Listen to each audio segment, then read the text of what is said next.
So yeah, I used to get a lot of the lower stuff. I'd get off stage and spit blood and then just shoot some tequila and keep going. Like that was my whole style for years. And that's why I ended up getting vocal surgery in 2018.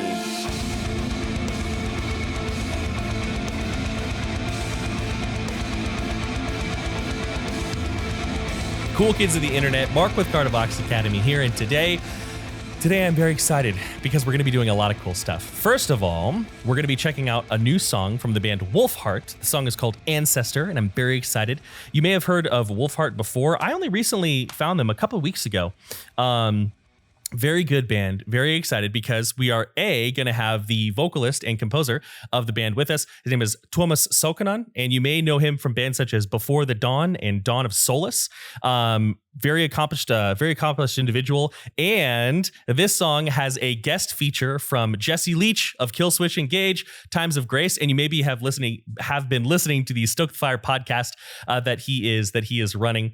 So two very prolific features are going to be here with us on the channel today. I'm very excited to talk with them about their very different and very varying vocal techniques and approaches. But if you're new to the channel, before we get into all that, again, my name is Mark. I am a metal vocalist myself. I'm in a band called Kardashev. We released an album on Metal Blade Records on June 10th. It's called Liminal Right. Check it out if you'd like. I'm also a vocal coach, especially really specializing mostly in harsh vocal techniques. So sounds such as like those types of things. So this is going to be kind of fun for me. Jesse's technique and Jesse's singing is very, very different from what I do. And from what I've heard of Wolfheart so far, me and Tuomas have very similar styles and very similar approaches in the mid and low range. So I'm very excited.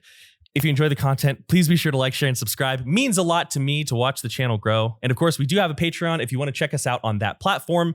Pretty much everything we do exists on our Discord channel. We have monthly, we have weekly listening party events. We have bi-weekly karaoke events. It's a lot of fun. Come check it out. But I think that's enough from me. Let's go ahead and let's pull in our guests. Jesse, Tuomas, welcome. Thank you so much for being here. Appreciate it. How are you both doing today? Well, thank you. Waking up. Awesome. Yeah. You mentioned that it's 2:30 in the morning. So both I'm sorry and thank you for making time for this, man. I appreciate it. If ever I'm in Finland, I'll buy you like a couple beers and I don't know, a really fancy thank you gift. So I'm really excited to talk about this song. I'm really excited to talk about Ancestor.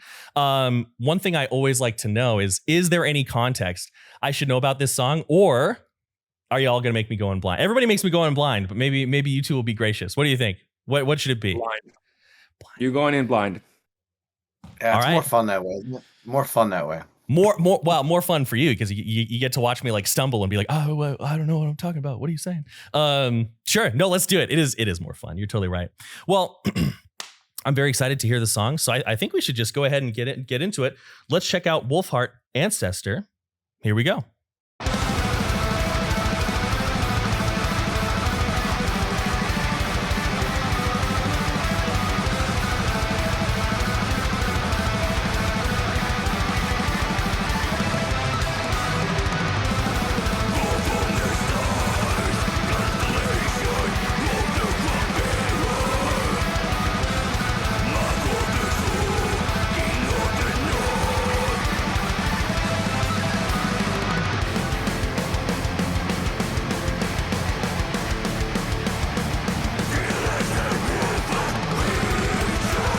Okay, this is a good part to pause. Actually, it's a terrible place to pause. It's an awful place to pause, but we got to pause. So, Tuomas, I want to talk to you about your screams real quick. So, when I first learned about Wolfheart, and especially listening to this as well, one thing I really love is your steadiness of tone. Right, that's something that's really hard for a lot of people to get, especially with like these more like false chord influenced growls and things.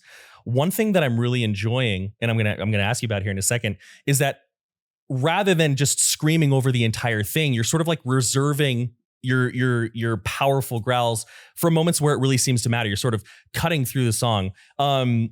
So first I want to ask you about that choice. Was that kind of a conscious thing for the intro, or was it more so like you just tend to prefer vocals that aren't dominating the entire song?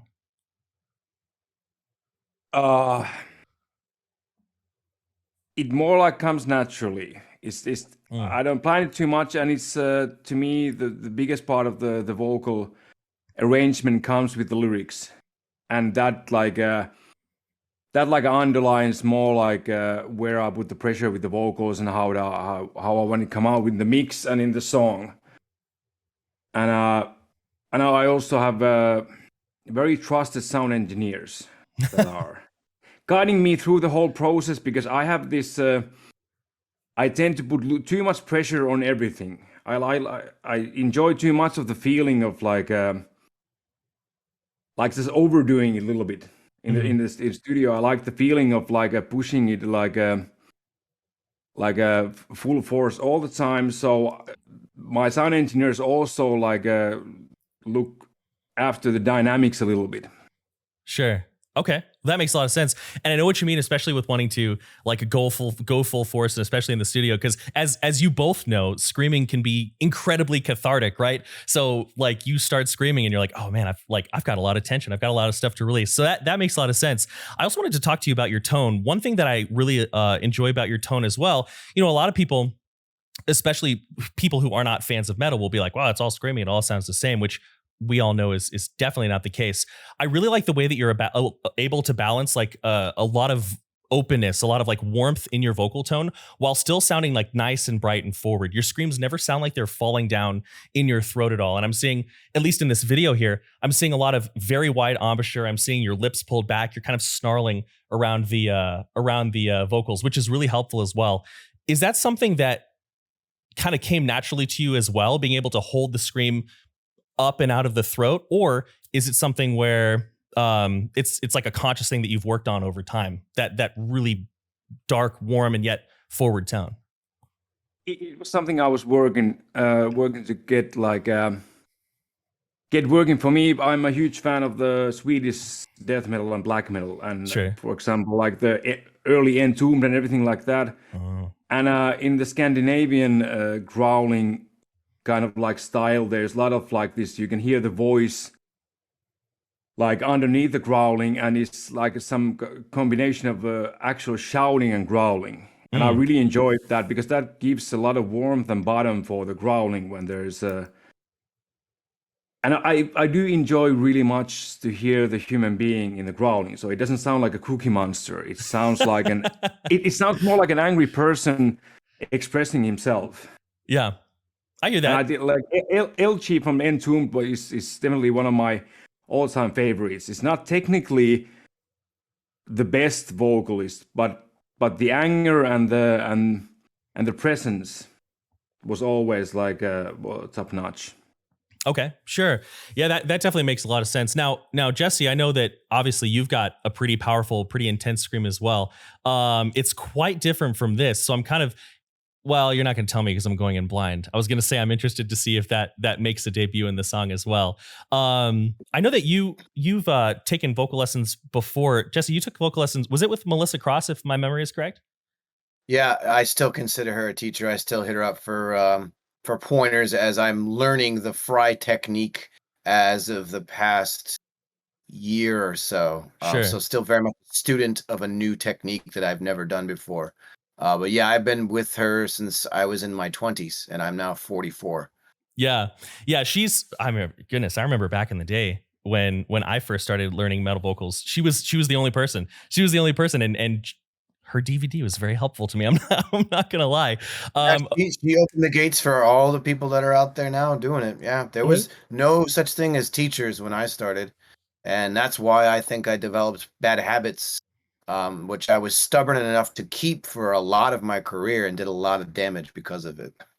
Yeah, I remember reading about that when it happened. And that's a tough spot to be in. I mean, I've injured my voice before as well. It was very early on, and it was for very similar reasons. I didn't know what I was doing. And you're right. Without Melissa Cross, I wouldn't be doing what I do for a living either. So, yeah, I'm excited to hear your voice, Jesse, come in and to kind of see how they compare you'll be and contrast. surprised then. Okay. You'll be surprised. Okay. All right, cool. Well, let's go ahead. Let's keep going. Let's pick it up.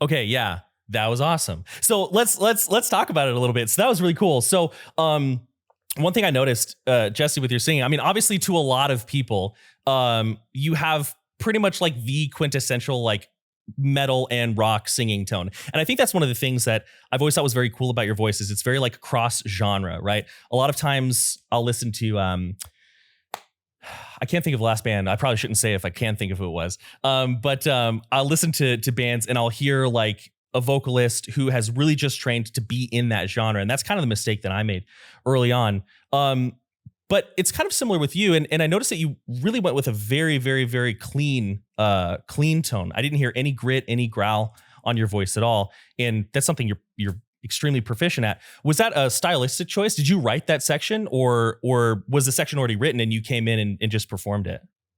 So I wrote the section, and with the help of the music producer that he works with, helped sort of move a few things around, which is usually how I work. I have creativity, but my musical knowledge is not the greatest.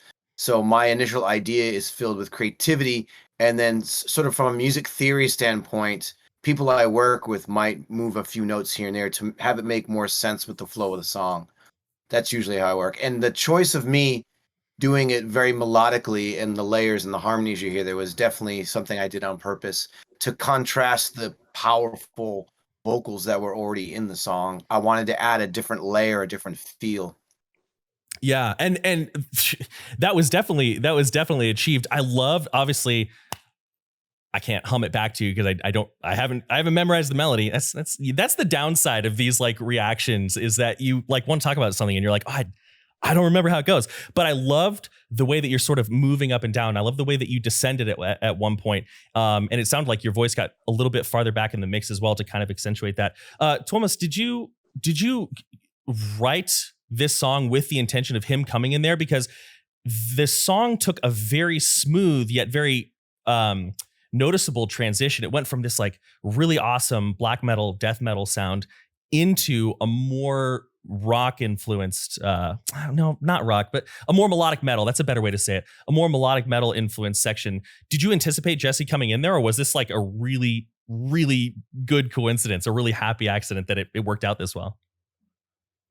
I had the whole album actually in the mixing already when we started talking with Jesse, and I actually wrote the whole song with the fact in my mind that I'm gonna, in the best case scenario, I'm gonna have Jesse doing the vocals. So it was, the whole song is designed to be a platform for our both voices. So yeah. Wow. Okay. So the coincidence actually happened when the album was already done, and there was this. I think it was this one Russian fan that linked me Instagram story of Jesse having our music on the background, and I just had to go and make a comment about good choice of music or something like that, and then we started talking. So yeah, the whole song is designed to have our both voices. A, that's extremely impressive. And B, like, I need you to teach me that skill of just like deciding like, oh yeah, I'm just going to like have this person in my music. And then all of a sudden, like, you know, manifesting it down. Cause that's like a commitment, like that you wrote like the album or the song, and maybe the overarching album with the intention of having him there. That's like, you had to be pretty confident that he was going to say yes. That's kind of nuts. That's just kind of blowing my mind right now. That's well, wild. I am a fan, so it does help. Yeah. Okay. Yeah, that does help. That does make a big difference for sure. Jesse, anything else you want to add or point out? Anything you're particularly like, just like, oh, like you're very proud of this moment or something like that about that line, or should we keep going? No, but I do like that the fact you picked up on sort of the more rock sounding voice. and that's just because I've been in rock bands. I've done Mhm. different genres of vocals, and for me, as I move forward as a vocalist, I'm focusing so much more on melody, and as you'll hear later in the song, shouting. I Mm. feel like my screaming, growls and stuff, I've done so much of it over the past 20 something years that I'm challenging myself to push forward as a vocalist, leaning more on different techniques and different styles. So yeah, you'll hear a little bit of that in the song coming up. Okay. Well. Then I guess we should keep going. Then that's really interesting. That like makes my brain tingle with like a million questions. But I guess we have a song to listen to, right? So we should probably do that. All right, here we go.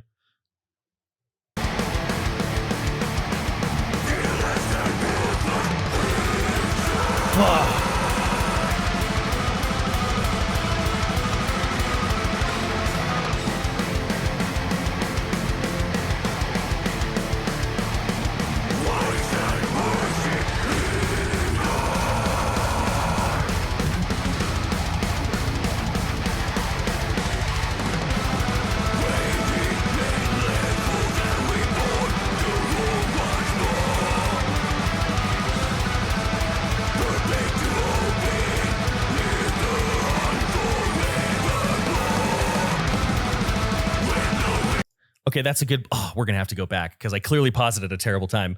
Tuomas, I wanted to ask you. Oftentimes, when I get new students, one of their biggest questions is, "What does a scream feel like?" And listening to your screams here in your voice over the past week, when I've like been digging into the music, this is at least audibly an incredibly good example of a very healthy, extremely well placed scream. Now, just watch, you're going to tell me you hurt your voice yesterday, and I'll be like, whoops. But this sounds like I have nothing that I would change about it. So a lot of people are going to be curious. What does it feel like when you do these screams for you? I can tell you what it feels like for me, but I don't want to put words in your mouth. So what are your thoughts there? Can you be a little bit more specific Sure. about how it feels? Yeah. So generally speaking, one of the things that I look for, especially with my students and with myself as well, when I'm in the studio, is where I'm feeling the gritty distortion. Right. So, for example, when I first started, I would feel a lot of grit and a lot of distortion, a lot of tingly sensation down here. Now, obviously, over the years, as I've learned to do better and improved, the distortion all feels very high, and the distortion is that sort of, it starts off for a lot of people as like a sandpaper feeling, but as you learn to do it properly, it gets a lot smoother and it feels like a gentle rumble. Where would you say, if you were to kind of think about it, and thinking about it in relation to the back of your tongue is a really good way to do it? Do you feel a lot of the grit or smooth vibration below, at, or kind of above the tongue? Below. Below. Definitely below.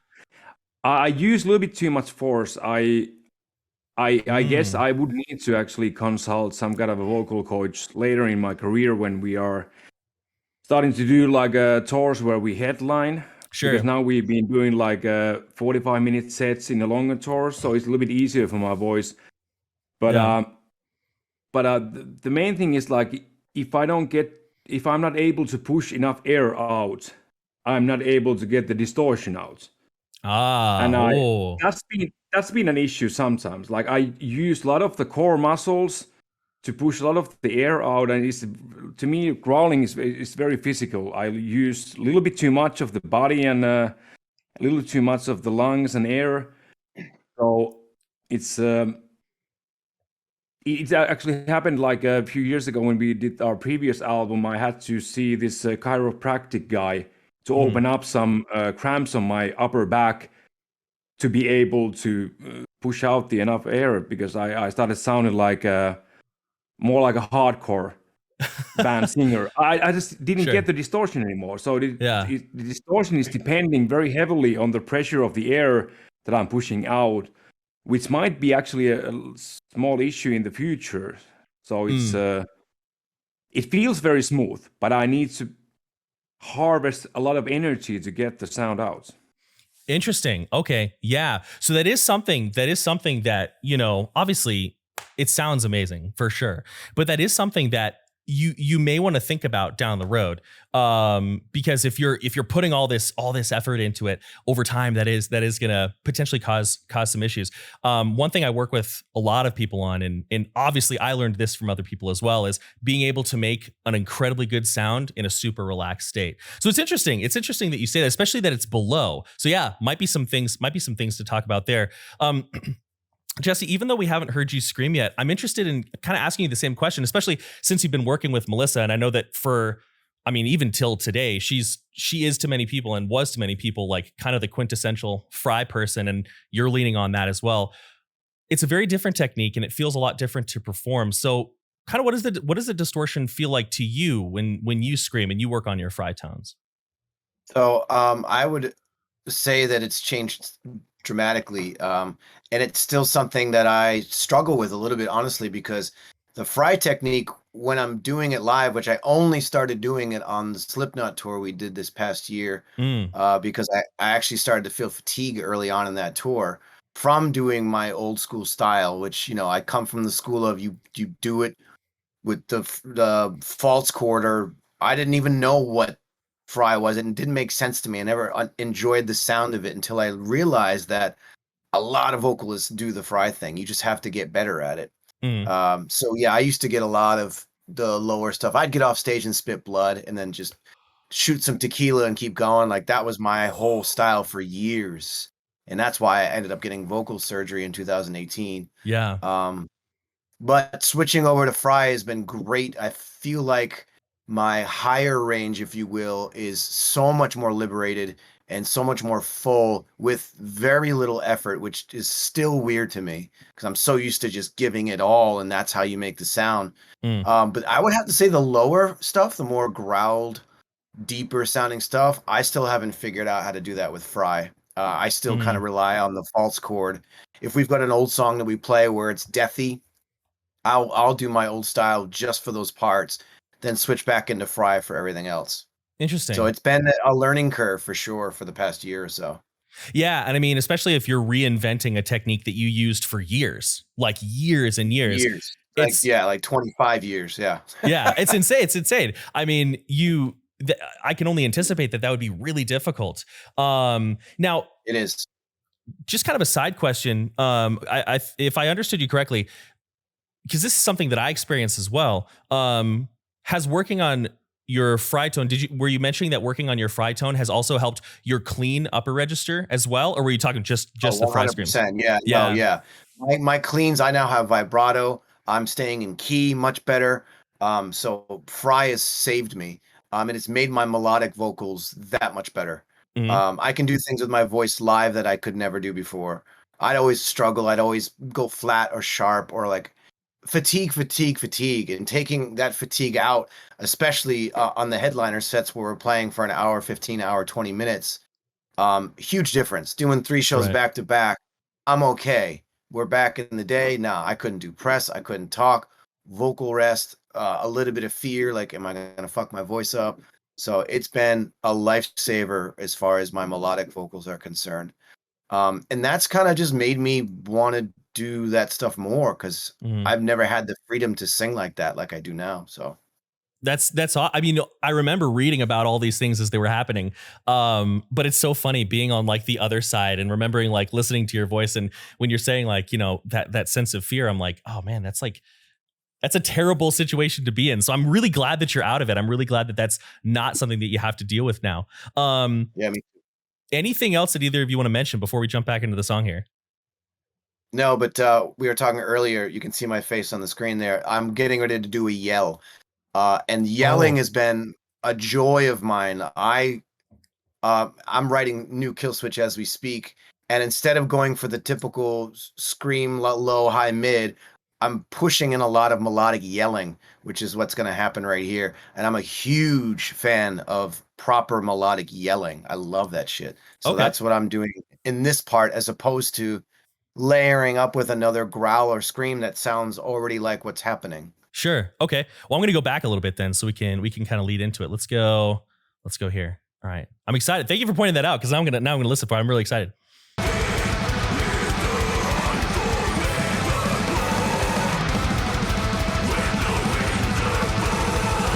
Oh yeah.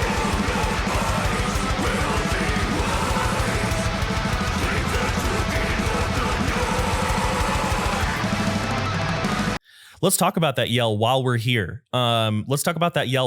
First of all, the two of you, that yell with your growl sounds awesome. What a cool combination that is. With that yell that you're doing, one thing I'm really interested to talk about is a lot of people, when they go for that, they talk about a lot of pressure. They'll talk about, like, you know, the sensation of picking some, and I'm not a big fan of this myself. They'll talk about the sensation of picking something up and then pushing on that. But I'm curious, I'm hoping you'll say what I hope you say. Does this, to create this sound, are you using a lot of pressure, or do you feel a lot more balanced and almost like light in a way? Not at all. Yeah, not at all. Yelling is very easy for me now. Yes. Has a lot to do with just straight up technique. Like I you know, the idea of, like, when you call out to somebody across the room, you're not using pressure. Correct. It just happens naturally. And I've been told, you know, and this is a good analogy that's been told to me, when we're little babies, we scream and cry all day long. We don't get hoarse. And a lot of that is the natural way you're supposed to be yelling anyway. So my yelled melodic vocals are very low impact. It's easy for me to do that stuff. Yeah, that's beautiful. That is beautiful to hear you say that, because that's one of the things that I often run into. And I think something that's really important to mention is that, you know, you use one of my favorite analogies, which is calling out to somebody, you know, across the room. It is for most of us a very natural sensation. And that's something that I use to inform all the screams I do. Because I would say vocally, Tuomas, I'm a lot closer to you than I am to you, Jesse, here.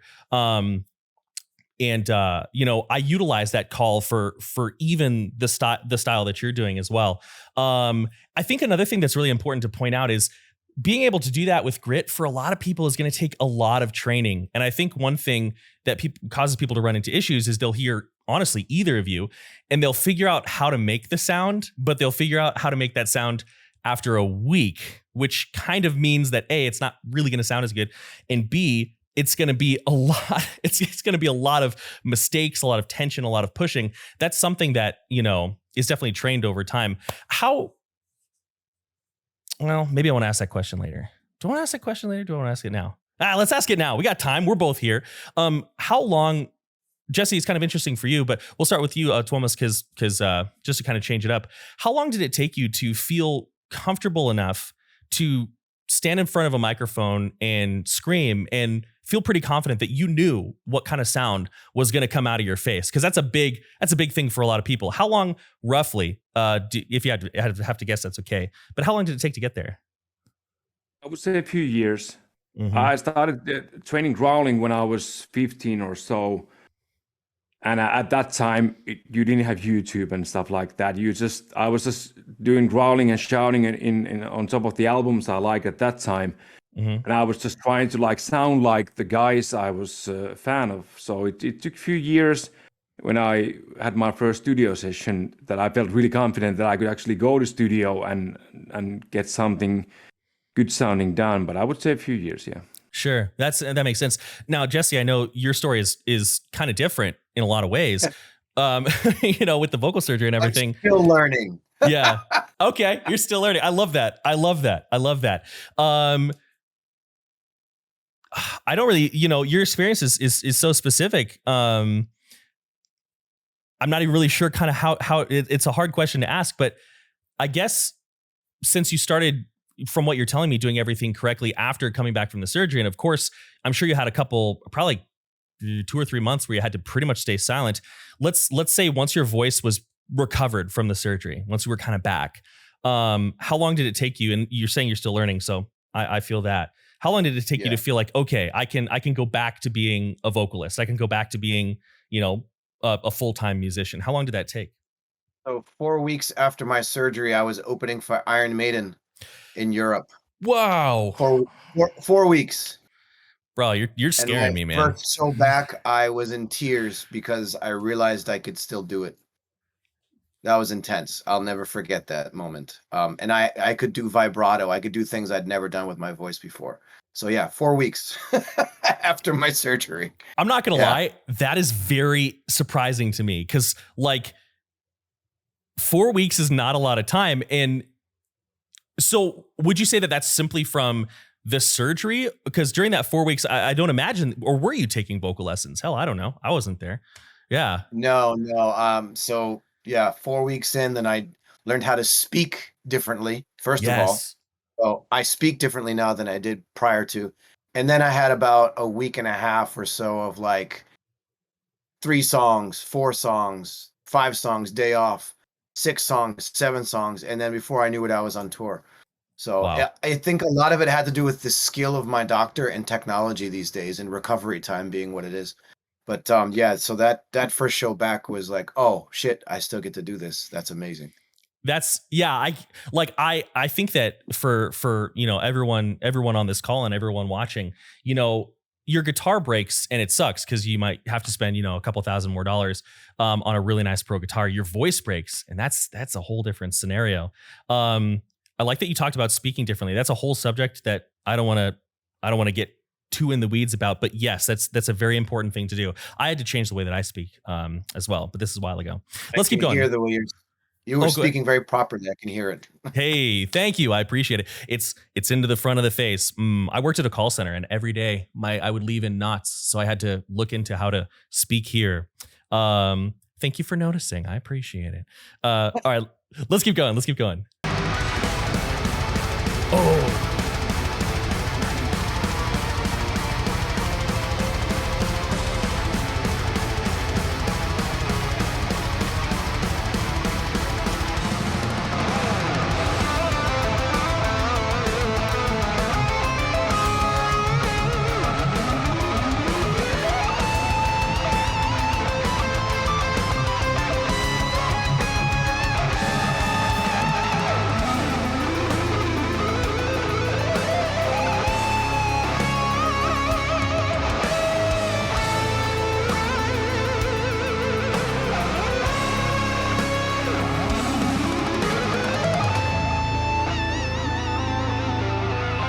All right, I'm going to pause it there real quick because I can hear something cool. So, Tuomas, I want to talk to you specifically.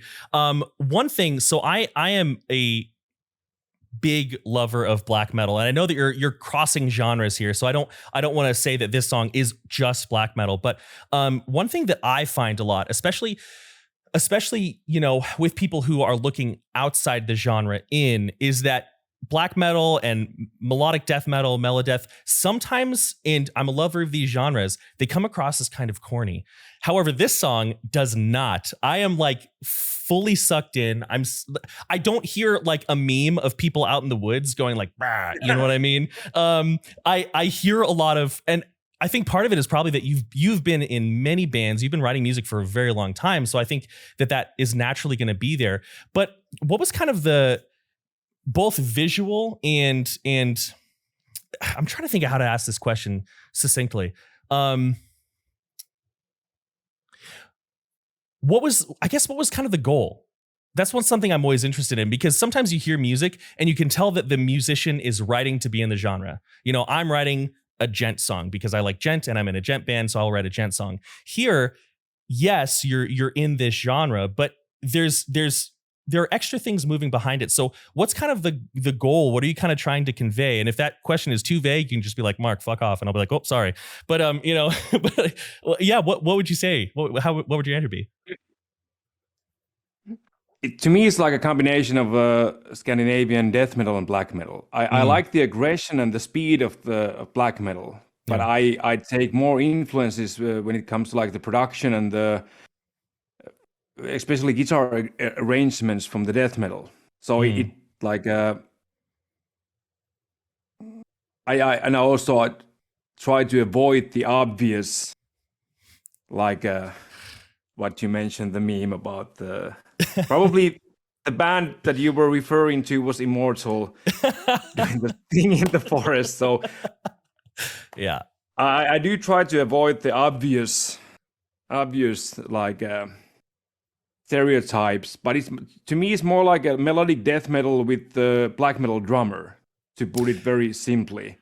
To have the blast beats and the stuff like that coming from the black metal scene, but the guitar stuff is more like death metal. So I think that creates more like a our style of a blend. Yeah, that's a really interesting thing that you point out, because listening back in the media player of my mind, I'm hearing what you're saying. It's crazy how much drums can just change a song. There will be times when, you know, Nico, our guitarist, he'll write a section and I'm like, oh, that's pretty cool, and then our drummer comes in and does something and I'm like, this is a whole new song now. It's nuts. Your drummer also is so much fun to watch. He is like I think if I was like, I looked up stoic definition on you know, Merriam-Webster, he would just be like, Yeah. you know, he is incredible. He's so much fun to watch. Now I don't remember. Has he been with Wolfheart from the beginning? Yeah. Crazy. I love the composition. I love the visual sense as well. Like, I don't know if this was part of the mindset, but the black and white video kind of is like, and there was a little corpse paint there for sure, but it's kind of like reminiscent of that sort of aesthetic. But again, it's not verbose. It's not on the nose. So I really enjoy it. Well, there's some color here and there too. Anyways, let's keep going. I don't know. I just kind of wanted to pick your brain. Thanks for letting me do that. All right, here we go. Bah.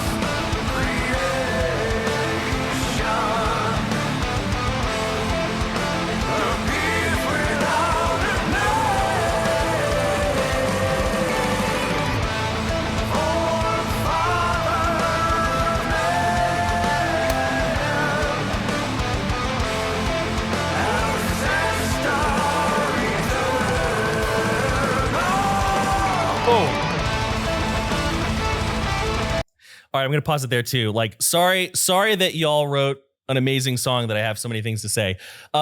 So Jesse, when you told me that you had to change the way you speak, that was really telling, and I kind of kept that in mind. So number one, I can definitely hear that. You know, you've got that like, hey, like that sound in the front. But also, I wanted to talk to you about vowels, right? Because vowels are something that's very important in both clean and harsh singing. I mean, vowels are kind of like where the voice exists and gets its character. Consonants are just kind of things that have to happen to make the words be words. One thing I'm really loving is, again, I don't have the lyrics memorized, so I can't point to anything specific, but like, the way you're pronouncing vowels seems very intentional. And that's something that I've thought about your singing voice actually for a while. And I had two questions. Number one, do you find yourself, this is always a fun question, just like walking around the house making like silly like vowel sounds? And are there any vowels that are a little bit more difficult for you to manage? I know some singers have told me that is kind of tough. Some singers have told me that E is kind of a tough one for me sometimes if I'm not paying attention. What's your relationship with those vowels, and do you ever just play around with them for fun? Yeah, that's a borderline obsession of mine, is vowel sounds when writing, especially a chorus. Yeah. Because I find, you know, the A's and the O's are very nice on the ears with my voice. I think I've really analyzed my voice where certain times I can sound a little bit like a screeching weasel, and it gives me like, I hate it. Yeah. There's a part of my voice I hate, so I'm very careful not to do that. So vowels are huge, but yeah, I'm always playing with vowel sounds. And I didn't write those lyrics, so it's a matter of how I sang them. But if I'm writing my own lyrics, I'm very aware of the word and the vowel sound. But yeah, I don't like I's, like high I's. E's, you got to be careful, because E, if you don't hit E right, you can tell, like it sounds off. Because E is the core of like all of the melodic vocals. You're doing that when you do your warm-ups, proper warm-ups. E is just everything. So yeah, I tend to go for big open O's, O's. And when I'm doing my warm-ups, my favorite is U. I love hitting U when it resonates through my skull. U is a huge one for warm-ups. But for writing a good open chorus, yeah, the big open O's, O's, and kind of stuff like that. Yeah. And, you know, one thing that I'm really enjoying is that, you know, it looks like the shapes. Bro, this is one of my biggest pet peeves, when you see somebody singing or screaming in a video and the mouth shape doesn't match what they're actually doing, but I can see your tongue in like that optimal position, kind of up in the back, kind of either tilted forward or tilted back. So I can see and hear that you take your vowels very seriously. So for you to tell me that it's a bit of an obsession, I'm not surprised. Which is funny because in this video, I made sure of that. I wanted to show people this proper technique. I'm kind of a stickler for that post vocal surgery. Yeah, I'm a little obsessed with it. Yeah, well, I appreciate you doing that because it's making it a lot of fun for me to watch. And then when people watch this and they try to mimic either of you, there are so many close-ups, Tuomas, on your mouth as well, and the positioning there. Well, from what we've talked about, there may be some things that you'll decide to change. But as far as just the front of the mouth, it looks great. So that's really cool. I have something else I wanted to mention. Do you ever, this is kind of a funny word for anybody watching, this is a real word. Do you ever find yourself having to give some extra time to diphthongs, or diphthongs as people say, the I, E, A, those two vowels that become one syllable? Or do you find those pretty easy to glide through? I think, yeah. That's a question for both of you. Sorry, I should have specified. That's a question for both of you. Go ahead. I defaulted. Comes pretty easy for me. Comes pretty easy for you? Interesting. I find that with a lot of people, and when I first started learning, they were very difficult, unless it was ow, because that's the sort of screaming sound that you can chew on. Ow. They were kind of difficult. That tells me that you do have a decent amount of relaxation going on. So that's fascinating. Jesse, what about you? I think with the screaming, it's fairly easy. With melodic stuff, it tends to be a touch different. But yeah, I'm kind of with the screaming though, I don't have a problem with it. Cool. Interesting. All right. I think we're just going to finish the song out. I don't want to keep pausing unless one of you does something awesome, and I just have to ask, but hopefully I don't. Okay, here we go.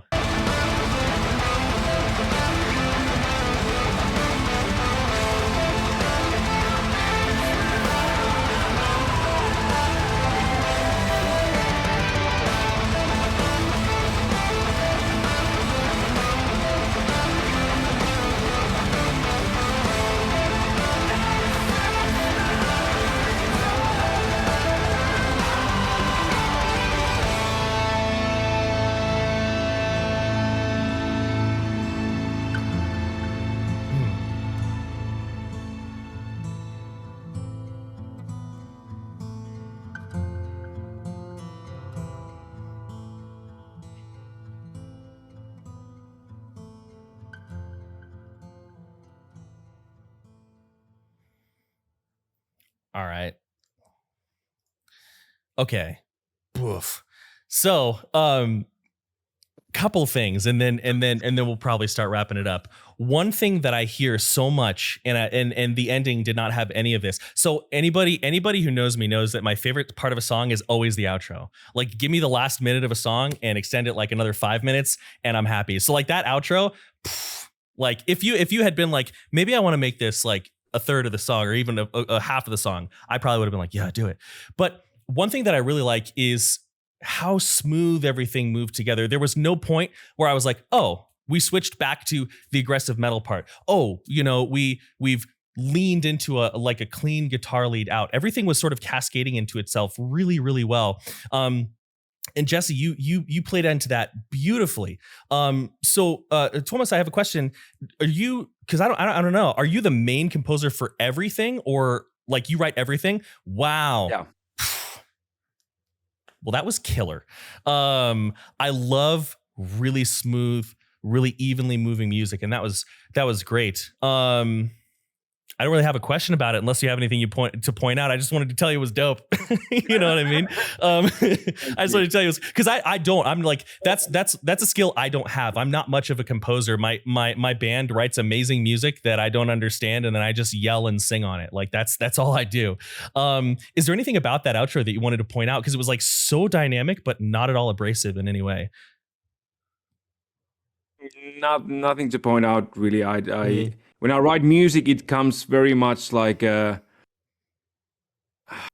can I say it? I try to think as less as possible, just to, as you mentioned, to make the song flow as well as possible. Sure. And I'm really bad at analyzing my own writing because it's I don't analyze when I write it, so it's really hard to look back the song and come up with the with explanations for things I did, because there was none when I started writing the song. So Sure. Yeah, I definitely hear you on analyzing. I don't know about either of you, but every time we release something, I just hate it for 2 weeks. I'm like, this is terrible. This is the worst thing I've ever done. And then after a while, I'm like, okay, all right, this isn't so bad. Jesse, so I think I heard what you were talking about. Those, I don't listen. I wish I had perfect pitch where I could just be like, oh yeah, that's an F sharp 6. But it sounded like you were definitely getting at or above like a C5, and that's a very coveted note for a lot of singers like you and me with vocal anatomy similar to we have. It sounded effortless, and it sounded like, feel free to correct me if I'm wrong, there were some that you were doing pretty clean and connected, and then others that you were giving a little bit of grit. So first of all, I just wanted to say it sounds amazing. Second of all, what are some of the things that were kind of a breakthrough for you to be able, you talked about learning Fry, but maybe more specifically or more broadly, some things that helped you get up there so easily? Because you've been known for your soaring voice for like ever. It sounded awesome. What are some of your thoughts or things you do there? Thank you. Yeah, I'm known for my soaring voice, but I'm also known for not being a perfect singer. And I think that that's something that's been something I've worked very hard on, is learning how to relax and allow the technique to take over. Because I think when I was younger, I was very stubborn and didn't want advice. And I was like, I do it my way. I know how to do it. And the more damage I gave myself and the harder it became, I leaned harder on technique the past, I'd say from the Killswitch record Atonement, and then I had a record with Times of Grace. Those two records really show me moving into a new direction vocally, and melodic vocals is a huge focus of mine, and getting to those quote unquote higher notes, because technically my range is there, and I'm a huge Chris Cornell fan. I've been a Soundgarden fan since I can remember. Sure. And he always had that voice that was incredible, but when you get to those top notes, you can either make or break you. So if you're relaxed, you can hit them. If you're on tour for a long time and you've been singing and singing, they're harder to hit. So I'm really conscious of those higher notes when writing a song, for example, like this one, where I won't be on tour singing it all the time. So it's fairly easier for me to hit that.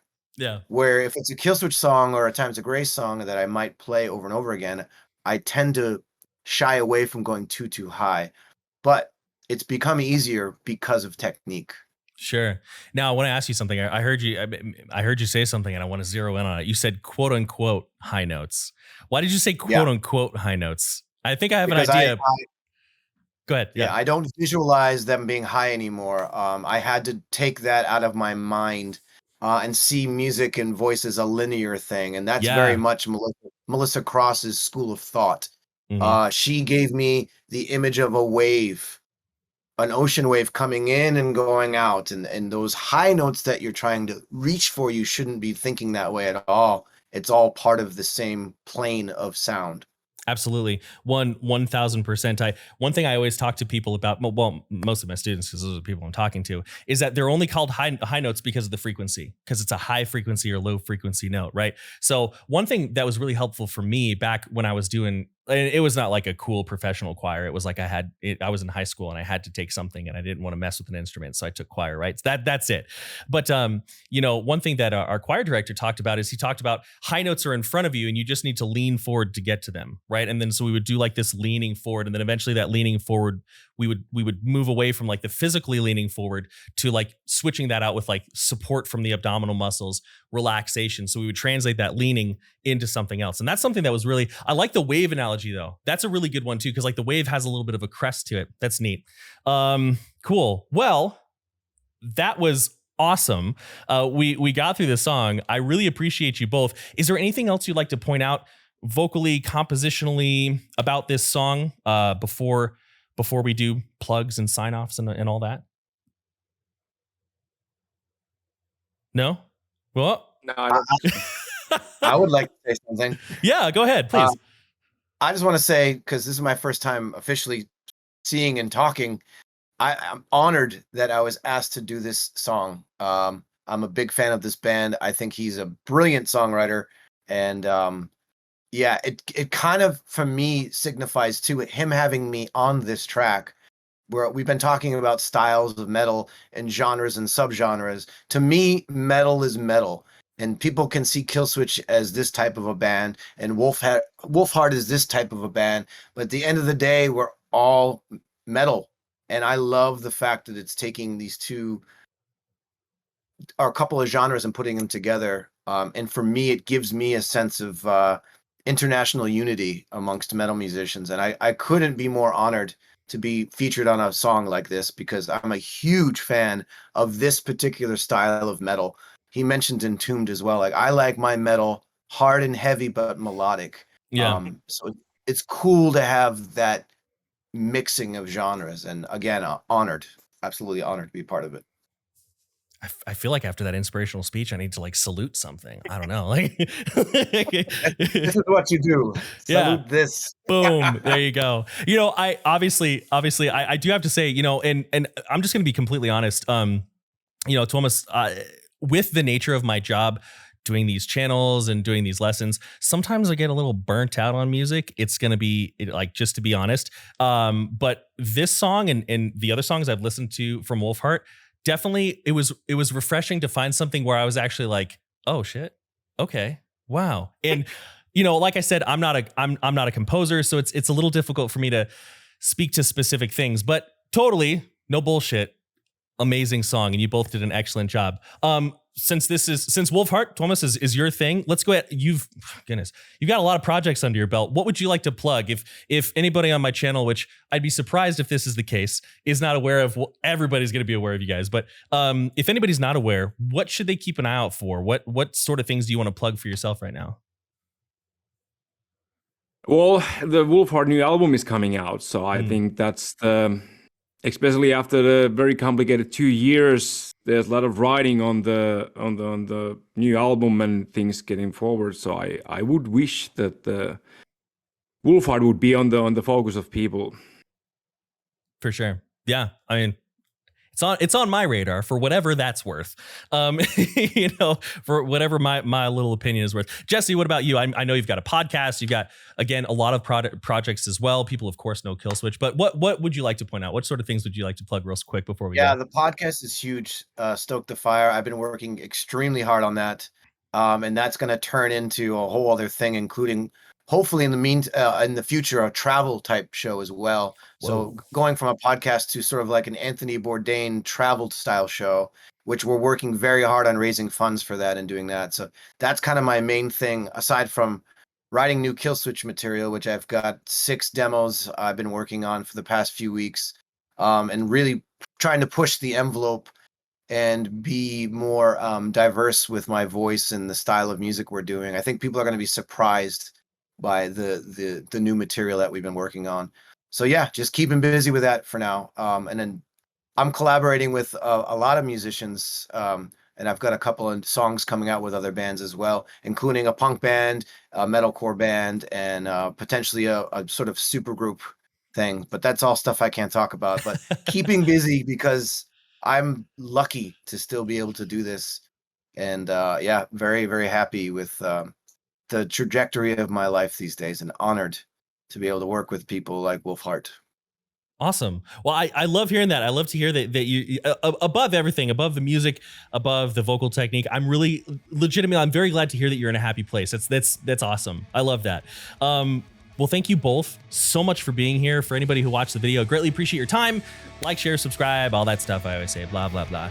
And as always, many thanks, much love. I'm out.